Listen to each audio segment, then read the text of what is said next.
বাটা মাছ খেতে কিন্তু আমরা সবাই কম বেশি পছন্দ করি। আর সেই বাটা মাছটা খাওয়ার সময় যদি একটু ঝাল ঝাল মিষ্টি মিষ্টি আর টক টক লাগে তাহলে তো কথাই হয় না। যারা টক প্রেমী তাদের জন্য বাটা মাছের দারুণ রেসিপি শেয়ার করছি। রেসিপি দেখতে দেখতে চ্যানেলটা সাবস্ক্রাইব অবশ্যই করবে। তো মাছটাকে প্রথমে হলুদ লবণ দিয়ে লাল করে ভেজে নিতে হবে।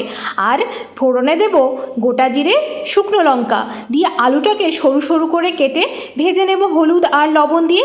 আলুটা ভাজা হয়ে আসলে আম নেব, আমটাকে ওই রকম লম্বা লম্বা করে কেটে নিতে হবে।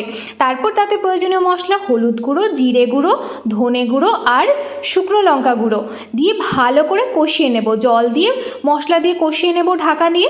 তারপরে এখানে পরিমাণ মতো লবণ দেবো আর চিনি দিতে হবে। আমটা কতটা টক সেইটার ওপর ডিপেন্ড করে চিনি দেবো। আপনি কতটা টক খেতে চাইছেন সেটার ওপর ডিপেন্ড করেও চিনি দেবেন। মশলাটা পুরো শুকিয়ে আসলে তাতে পরিমাণ মতন জল দিয়ে ফুটতে দেবো। জলটা ফুটে আসলে ভেজে রাখা মাছটা দিয়ে দেবো।